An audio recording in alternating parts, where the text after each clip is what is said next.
Hello guys, இன்னைக்கு நம்ம பார்க்க போறது I become over power mage after 4000 இயரோட எபிசோட் 7 தான். ஸோ எப்பயும் போல தான் மறக்காம கீழே ஒரு லைக் ஒண்டி போட்டுருங்க, ஏன்னா அப்பதான் நிறைய பேருக்கு ரெக்கமெண்ட் ஆகும். சரி வாங்க நம்ம டைம் வேஸ்ட் பண்ணாம எபிக்குள்ள போகலாம். எபிக்கோட ஸ்டார்டிங்லயே அவர் ரொம்ப ஆச்சரியமாகறா. இதுதான் 5வது ஸ்டாரோட பவரா? ஆனா இந்த மாதிரி ஒரு மேஜிக்கை நான் பார்த்ததே இல்ல.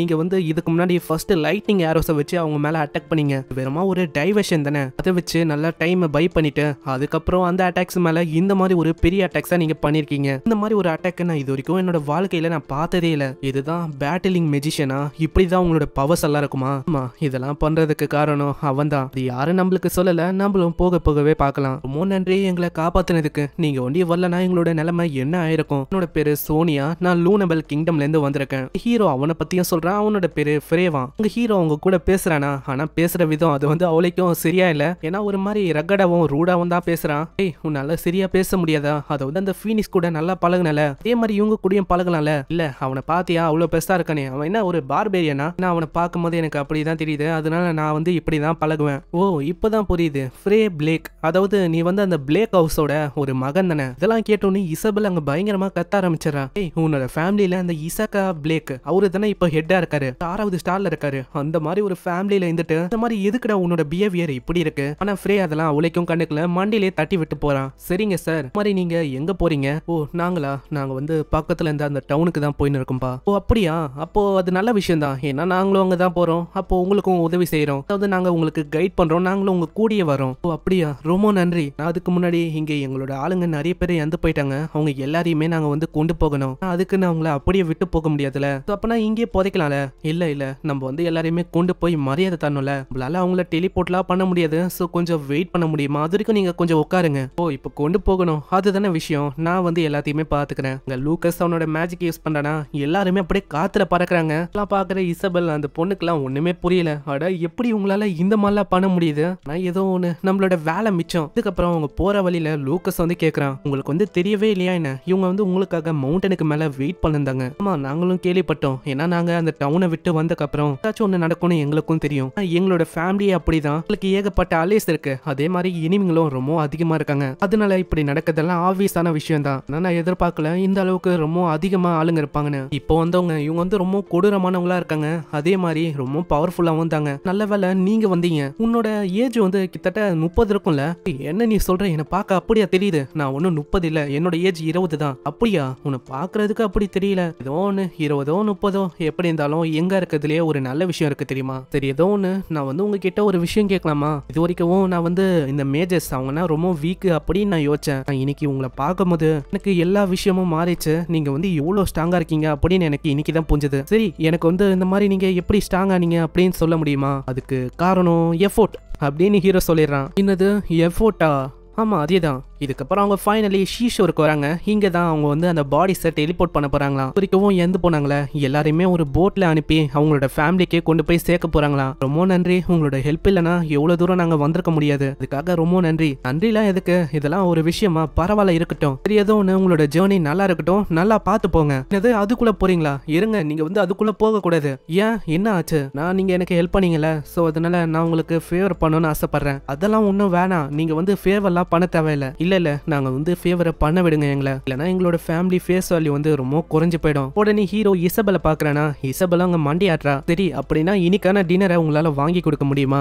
அவங்களும் ஓகேன்னு சொல்றாங்க. நம்ம ஹீரோவும் ஒரு கடை தெரியும்னு சொல்றானா? அங்கதான் இவங்க போக ஆரம்பிக்கிறாங்க. ஏன்னா அங்க சாசேஜ் எல்லாம் அவ்வளவு சூப்பரா இருக்குமா. அங்கதான் இவங்க டைரக்டா போறாங்க. இந்த பிளேஸ் பாக்குறதுக்கு அவ்வளோக்கும் நல்லா இல்லாம இருக்கலாம், இருந்தாலும் இங்க ஃபுட் எல்லாம் உண்மையிலேயே சூப்பரா இருக்கும். இந்த மாதிரி இடத்த எதுக்கு நீ ஒரு மாதிரி அழுக்கான இடம்னு சொல்ற? இப்படி பேசும்போது தான் கரெக்டா அந்த வயசானவரும் ஒருவரா, என்னப்பா நீங்க உயிரோட வந்துட்டீங்க போல, சொன்ன மாதிரி உங்களுக்கு ஃப்ரீ டின்னர். ஆமா பெருசு, நாங்க உயிரோட வந்துட்டோம். அதே மாதிரி கூடவே நாங்க ஒரு கெஸ்டையும் கொண்டு வந்திருக்கோம். அந்த ஆளை பார்த்தோன்னே அவர் ரொம்ப ஷாக் ஆகுறாரு. ஹசான், இது நீயா?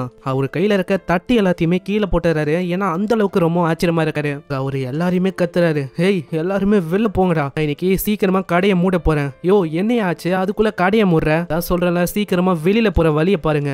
நீங்க பே கூட பண்ண தேவையில்ல. இதெல்லாம் சரியா இல்ல. அங்க எல்லாருமே ஒரு தொத்தி விடுறாரா? கடை மூணக்கு அப்புறம் அவர் வந்து சொல்றாரு, உங்களுக்கு என்ன வேணுமோ அதை வந்து நீங்க சாப்பிடலாம், ஆனா நாங்க வந்து ஃபுல்லு. அட நீங்க என்ன சொல்றீங்க, நீங்க வயிறு ஃபுல்லெல்லாம் சொல்லக்கூடாது, உங்களுக்கு என்ன தேவையோ நீங்க வச்சு சாப்பிடலாம், இப்போ எல்லாமே காலியா இருக்கு, உங்களுக்கு என்ன வேணுமோ நீங்க சாப்பிடுங்க. அங்க சாப்பிடும் போதே கரெக்டா அவ வரா. இப்பதான் அங்க இவங்களுக்கு ஒரு விஷயம் தெரிய வருது. இவங்க வந்து ஸ்டார்டிங்ல ஒரு பர்சனை பார்த்திருப்பாங்களே, ஜூன்னு, அவனோட ஃபியான்சி தான் இந்த பொண்ணு. அதாவது ஜூனுக்கும் இந்த பொண்ணுக்கும் தான் என்கேஜ்மெண்ட் ஆக போகுது. அதை பத்தி தெரிஞ்சவனே இவங்க ரொம்ப ஷாக் ஆகுறாங்க.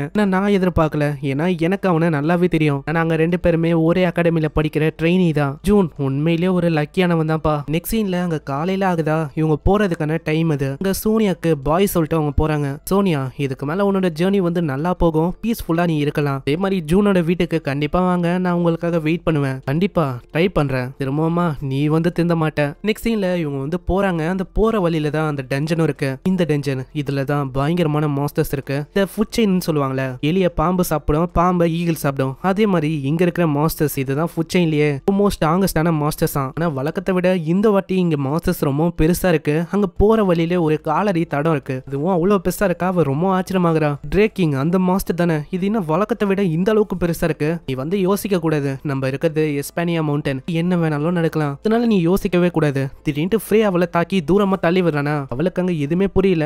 இப்போதான் அங்க திடீர்னு ஒரு மாஸ்டர் வந்து அவங்கள தாக்குது. இதுக்காக தான் ஃப்ரே வந்து அங்க தள்ளி விட்டுருப்பான். நீ வந்து இதை பண்றதுக்கு முன்னாடி என்கிட்ட சொல்லிருக்கலாம்ல, நானே தப்பிச்சிருப்பேன். எனக்கு தெரிஞ்சு நம்ம பேசினதோல அந்த டைம்ல தான் இந்த மாஸ்டர் எழுந்திருக்குன்னு நினைக்கிறேன். இந்த மாஸ்டர் இது வந்து ஒரு பெரிய ஓருக்கு, இது மியூட்டேட் ஆயிருக்கு. இந்த மவுண்டன்ல ஆப்வியஸான விஷயம் தான், இதுல எப்போ என்ன நடக்கும் நம்மளுக்கு தெரியவே தெரியாது. மியூட்டேட் ஆன மாஸ்டரை நம்மளால அடிக்கடி அங்கேயும் இங்கேயும் பார்க்க முடியும். அந்த மாஸ்டர் திரும்பவும் அவளை தாக்கலான்னு வருமா, அவ சம வேகமா அவளோட ஃபயர் பாலை உருவாக்கி பயங்கரமா அதை தாக்குறா. அங்க ஒரே புகை மூட்டமாவுது. அட நான் நினைச்சதை விட இவ ரொம்ப ஸ்ட்ராங் ஆயிட்டா. ஆனா இப்பதான் அந்த புகை மூட்டமே கலையுது. அந்த மாஸ்டருக்கு எதுவுமே ஆகல. வந்து அவ்வளவு பெரிய அட்டாக் பண்ண இருந்தாலும் அதுக்கு ஒண்ணுமே ஆகல. என்ன பண்றது இப்போ ஸ்ட்ராங் ஆயிட்டா, இருந்தாலும் அவ மாறல. உன்னோட அட்டாக் வந்து ரொம்ப பவர்ஃபுல்லா தான் இருக்கு, இருந்தாலும் அதுவும் அதுக்கேற்ற மாதிரி எவால்வ் ஆயிருக்கு, அதனால தான் உன்னால எதுவுமே பண்ண முடியல. அப்படின்னா நம்ம அந்த பெரிய மாஸ்டரை நம்ம எப்படி தோக்கடிக்க போறோம், ஏதாச்சும் நம்ம பண்ணணும்ல.